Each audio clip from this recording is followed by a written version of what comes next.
সকাল সকাল রেডি হয়ে আমরা দুজন বেরিয়ে পড়েছি বাড়ি যাবার জন্য। আসলে আমাদের মেলাতে যাওয়ারই প্ল্যান ছিল।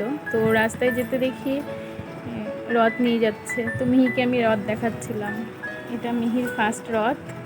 তো বাড়িতে এসে আমার একটা বোন ওকে রেডি করে দিচ্ছিল। তো আমরা সবাই বেরিয়ে পড়লাম মিহিকে নিয়ে টোটো রিজার্ভ করে। আমরা আসলে বোয়ালদার যাচ্ছি রথ দেখতে।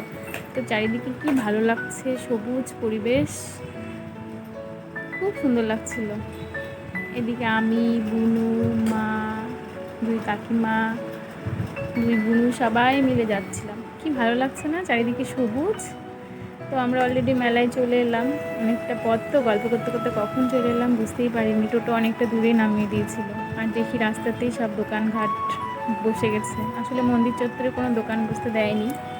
তো ওই যে দেখতে পাচ্ছ মন্দিরটা, প্রচুর ভিড় হয়েছিল।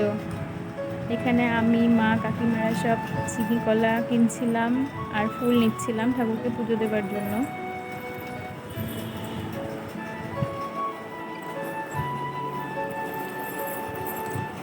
দেখো কতগুলো রথ, কি ভালো লাগছে না?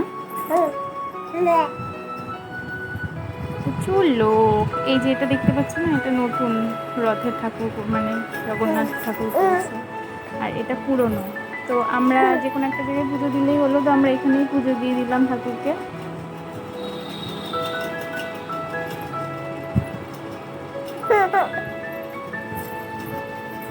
এরপরে আমি মিহিকে নিয়ে রথের কাছে চলে এলাম। রথের দড়ি টানাবো, সাথে মিহিকে রথটাও দেখাচ্ছিলাম।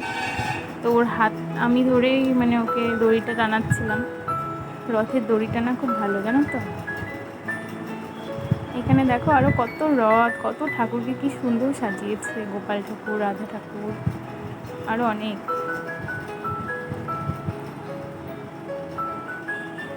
কতগুলো যে রথ আমি না ঠিক তখন গুনিনি। যাই হোক, এখানে আবার আমি মিহিকে রথে হাত দেওয়ালাম। তো এখানে রথে গোপাল ঠাকুরের প্রসাদ দিচ্ছিল সব বাচ্চাদের। তো মিহিকেও আমি হাত বাড়িয়ে প্রসাদ নেওয়ালাম। তো বলছে তুমি তো নিজেই একটা গোপাল। এখানে সব গল্প করছিলাম। তারপরে মিহিকে একটু প্রসাদ খাইয়ে দিলাম গোপালের। তো ওর প্রসাদ থেকে আমরাও একটু ভাগ বসালাম গোপালের প্রসাদগুলো কথা। তারপর আমরা মন্দিরের কাছে চলে এলাম। তো এখানে মন্দিরটা বেশ ফাঁকা ফাঁকা লাগছিল, ঠাকুরটা আসলে নেই মন্দিরের ভেতর। তারপর মিহিকে ঘন্টা বাজিয়ে আমি নিজে একটু ঘন্টা বাজিয়ে নিচে নেমে এলাম।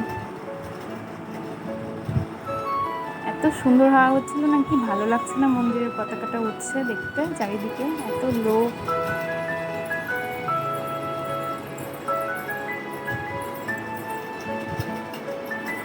তো আমরা দেখি আবার হঠাৎ শিব ঠাকুরের সাথে দেখা হয়ে গেল। আসলে সেজেছে সবাই, এখানে অনেক কিছু, শিব,